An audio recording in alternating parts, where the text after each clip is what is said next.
Bismillahirrahmanirrahim. Assalamualaikum warahmatullahi wabarakatuh. Perkenalkan, saya Anto dari Depok, akan membuat ramuan obat herbal ya. Bahan bakunya adalah kunyit hitam. Sebelum saya bikin ramuan, saya bacakan dulu ya khasiat atau manfaat dari kunyit hitam. Manfaat kunyit hitam atau khasiat kunyit hitam sebagai berikut. 1. Meningkatkan antibodi sistem imun tubuh.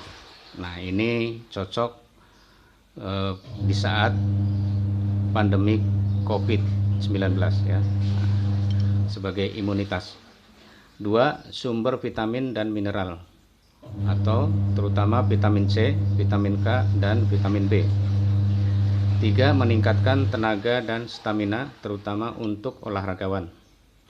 4. Membantu meningkatkan libido pria dan wanita. 5. Membantu meningkatkan hormon serta melancarkan haid dan keputihan.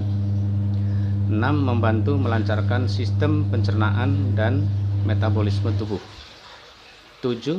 Mencegah penuaan dini, dalam arti sebagai awet muda ya. 8. Antibakteria dan antivirus.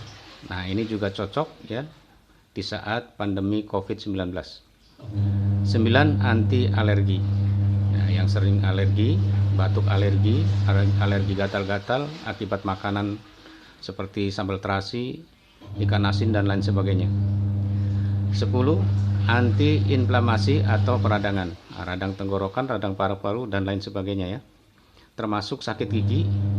Saya kemarin sudah nyoba, sakit gigi ngebet banget dan asam urat ya, ngebet. Saya bikin ramuan ini, kunyit hitam, langsung saya minum, tidak menunggu besok ya. Saat itu juga sakitnya langsung reda, terutama gigi ya. Belum nggak ada 1 menit, sakitnya langsung reda. Nah, yang 11, antioksidan tinggi atau mencegah radikal bebas dan meningkatkan imunitas. Nah, ini juga cocok di saat pandemi COVID-19. 12. Merawat dan menyembuhkan kencing manis. 13. Menormalkan kadar gula darah. Nah, ini yang diabetes ya. Diabetes basah, diabetes kering, insya Allah sembuh. 14. Mengencerkan darah dan menyembuhkan darah tinggi. Nah, ini bagi yang darah tinggi, darahnya kental ya, akibat gula darah tinggi, bisa diencerkan ya, dan bisa disembuhkan. Yang 15. Membantu mengurangi sakit jantung. Nah, sakit gigi juga, sakit jantung. 16. Mencegah dan menyembuhkan stroke. 17. Mencegah dan menyembuhkan kanker. 18. Membantu mengatasi osteoporosis atau penyakit sendi ya. 19. Mencegah dan menyembuhkan asma dan TBC. 20. Mencegah dan menyembuhkan asam lambung dan asam urat. Dan masih banyak lagi yang lainnya yang tidak sempat saya catat ya. Nah, itulah beberapa manfaat kunyit hitam. Banyak sekali manfaatnya, oleh karena itu kunyit hitam biasa disebut sebagai rajanya rempah dunia. Nah, mari kita selanjutnya bagaimana cara membuat ramuannya ya. Perhatikan alat-alat yang harus disiapkan sebagai berikut ya. Alat utama adalah ini ya. Nah, ini ya, biasa disebut muk ya, atau cangkir besar yang terbuat dari stainless ya, namanya muk. Biasa saya memasak kopi atau teh ya, teh manis. Nah, saya manfaatkan untuk merebus kunyit hitam. Nah, karena kita hanya sedikit masaknya, maka perlu tempat yang sedikit aja ya. Kalau banyak ya pakai panci. Nah, cukup dengan muk saja. Alat yang kedua, gelas yang sudah terisi air ya. Karena saya akan bikin 1 rimpang saja seperti ini, maka airnya cukup 2 gelas. Nanti direbus sampai mendidih kira-kira 10 menit, 15 menit sampai tinggal 1 gelas ya. Nah, alat yang ketiga ini pisau ya, pisau untuk motong-motong rimpangnya ya sebelum dimasukkan ke alat cacah ini. Alat yang keempat yang paling penting adalah alat pencacah rimpang ini ya, atau penghancur rimpang. Nah, biasa saya gunakan setiap hari untuk mencacah bawang merah, bawang putih, lengkuas dan lain sebagainya sebagai bumbu masakan ya. Biasanya saya menggunakan masak tumis menggunakan ini nih, mencacahnya bawang merah, bawang putihnya ya. Nah, ini tutupnya. Tutupnya ini ada pegasnya ya, yang nanti ditarik seperti ini, yang akan memutar pisau ini. Nah, ini alat sangat praktis sekali ya, serbaguna. Saya kalau nyambel juga nggak pakai ngulek, pakai ini aja dicacah ya, cukup lembut. Nah, mari kita mulai cara membuatnya ya. Pertama, ini talenan. Nah, lupa ya talenan. Talenan kalau nggak ada alat cacah ini harus ada talenan dan pisau ya. Gunanya untuk memotong, dipotong tipis-tipis, kecil-kecil, lalu direbus.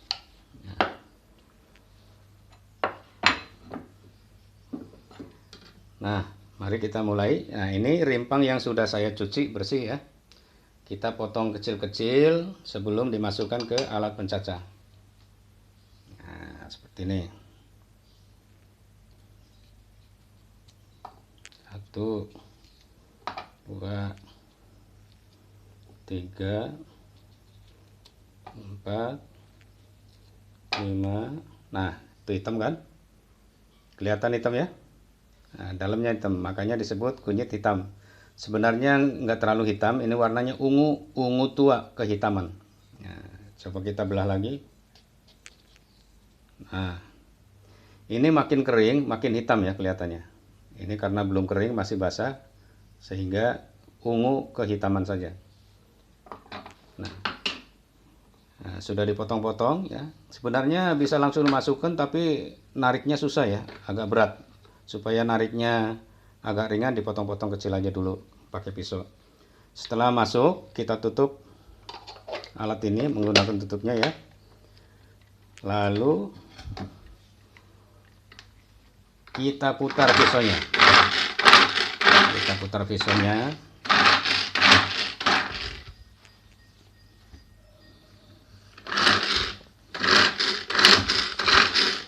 Kita putar terus sampai halus. Nah, kalau udah ringan diangkat pakai tangan aja begini. Gampang kan? Mantap.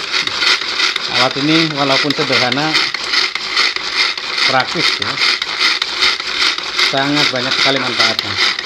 Alat cacah ini biasa disebut blender tangan ya.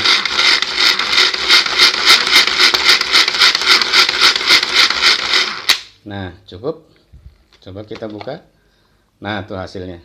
Lembut kan? Hasilnya lembut, warnanya hitam. Oh iya. Lupa ini jahenya belum saya masukkan ya. Kita potong jahe, kita masukkan. Jahe ini sebenarnya nggak pakai jahe ya, karena saya butuh menghilangkan aroma kunyit hitamnya. Nah, ini aroma kunyit hitamnya agak langu-langu begitu ya. Jadi saya nggak suka. Untuk menghilangkan bau langunya ini menggunakan jahe. Kita potong 1 ruas jari aja jahenya. Nah, kurang lebih segini ya. Kalau rimpangnya tadi 1, jahenya segini aja cukup. Ini udah cukup besar ini. Kita masukkan. Kita blender ulang ya. Tadi lupa. Kita blender ulang. Nggak masalah ya. Malah kunyitnya makin lembut. Kita blender ulang. Nah,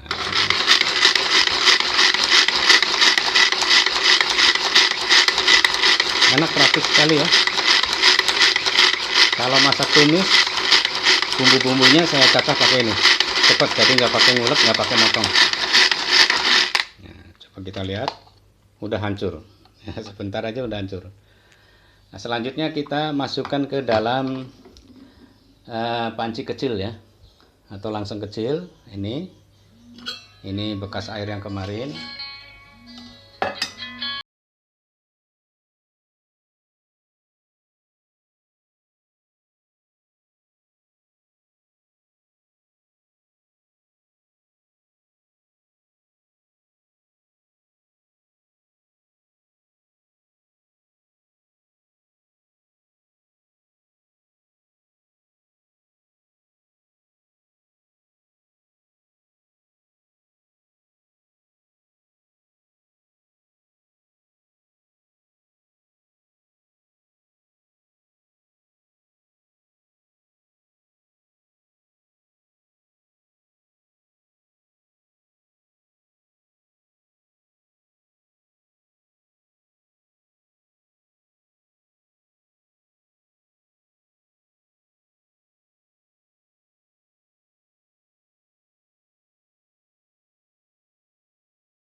Ya, supaya rasanya tidak terlalu pahit. Ini kunyit hitam pahit sekali ya, saya nggak suka pahit.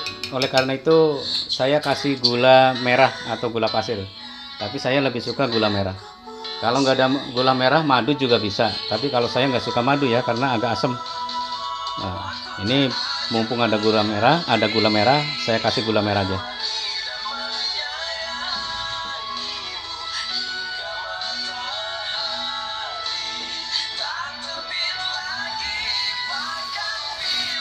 Nah, gula merahnya nggak usah banyak-banyak ya. Satu gelondong ini kita belah menjadi 4, jadi seperempatnya aja.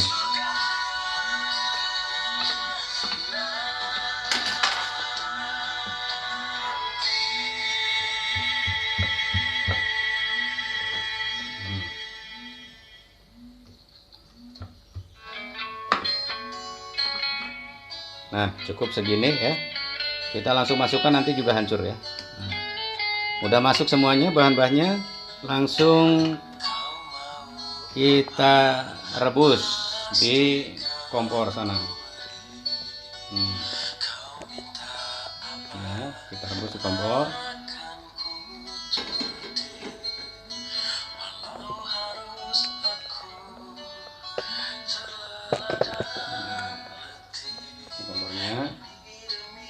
Kita nyalakan kompornya. Pertama apinya api besar dulu ya, kurang lebih 1 menit.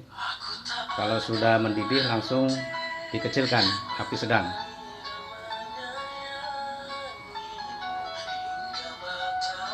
Ya, cukup, kira-kira cukup jelas ya sampai di sini. Nanti kalau sudah matang saya videokan lagi. Sekian, terima kasih. Alhamdulillah.